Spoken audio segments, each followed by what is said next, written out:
Cara, eu vou ser brutalmente honesto aqui, porque esse assunto merece. Charles Leclerc é um dos maiores paradoxos da Fórmula 1 moderna. Um piloto que todo mundo respeita, que todo mundo sabe que é absurdamente talentoso, mas que ainda não tem um título mundial. E não é por falta de capacidade, não é por falta de velocidade, e muito menos por falta de coragem. É por contexto, é por sistema, é por estar no lugar mais glorioso e ao mesmo tempo mais caótico da Fórmula 1, a Ferrari. Desde muito cedo ficou claro que o Leclerc era diferente. Não diferente no sentido midiático, mas diferente no jeito de guiar. Ele entende o carro antes do carro se entender. Ele sente aderência, peso, transferência de carga e limite como poucos no grid. Ele não precisa de um carro perfeito para ser rápido. Na verdade, muitas vezes ele só é rápido porque aceita pilotar um carro imperfeito. E aí entra a Ferrari. A Ferrari não é uma equipe normal. Ela carrega história, política, pressão, dinheiro, expectativa global e uma bagunça interna que atravessa décadas. É uma equipe que reage muito mais do que antecipa, que muda decisões em cima da hora, que transforma domingos simples em dramas desnecessários, e o Leclerc cresceu e se consolidou exatamente dentro desse ambiente. Hoje, em muitas corridas, ele não disputa apenas contra Verstappen, Hamilton ou qualquer outro piloto. Ele disputa contra o próprio muro da Ferrari. Estratégias bizarras, leituras erradas de corrida, pneus escolhidos fora de lógica, decisões tardias em safety car, comunicação confusa. O famoso "we are checking" virou meme, mas na prática significa que ninguém sabe o que está acontecendo enquanto o piloto está a 300 km por hora. Isso empurra toda a responsabilidade para o braço do piloto. O Leclerc entra numa corrida sabendo que talvez precise ganhar tempo na pista para compensar o que vai perder no box. Ele força onde não deveria precisar forçar. Ele estica a freada, tenta a ultrapassagem no limite, defende posição com um carro instável. Não porque seja inconsequente, mas porque sente que se não fizer algo a mais, a corrida escapa. E mesmo assim, ele entrega.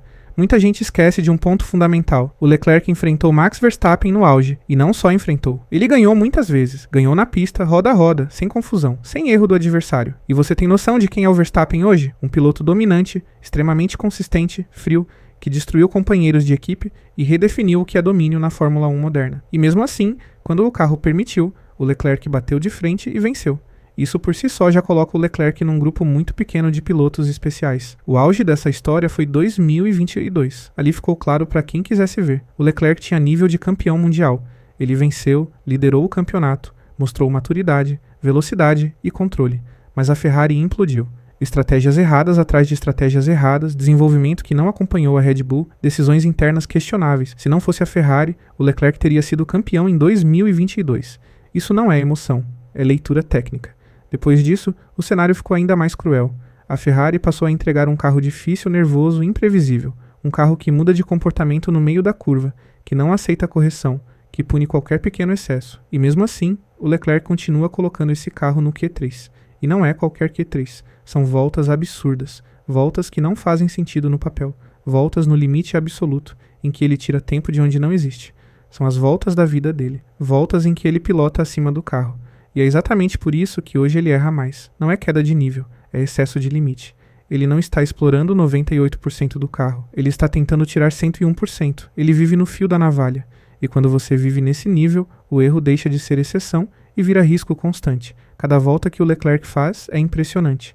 Até mesmo em corrida. Principalmente em corrida. Ele segura um carro que quase ninguém seguraria. Corrige traseiras em alta velocidade, controla escapadas que normalmente terminariam em rodada. Tem situações em que o carro claramente não quer fazer a curva. E ele faz. Não porque o carro permite, mas porque ele está lá, controlando no instinto. Pouquíssimos pilotos hoje conseguem isso. Pouquíssimos. E tudo isso acontece dentro de um contexto político que muita gente finge que não existe. A FIA e o peso da Ferrari na Fórmula 1. Muita gente fala, a FIA favorece Red Bull, ou a FIA favorece Mercedes, mas pouca gente para pensar no óbvio. A Ferrari é o maior ativo comercial da Fórmula 1. Quando a Ferrari ganha, o esporte ganha. A audiência explode, engajamento explode, dinheiro entra. A Fórmula 1 precisa da Ferrari vencedora.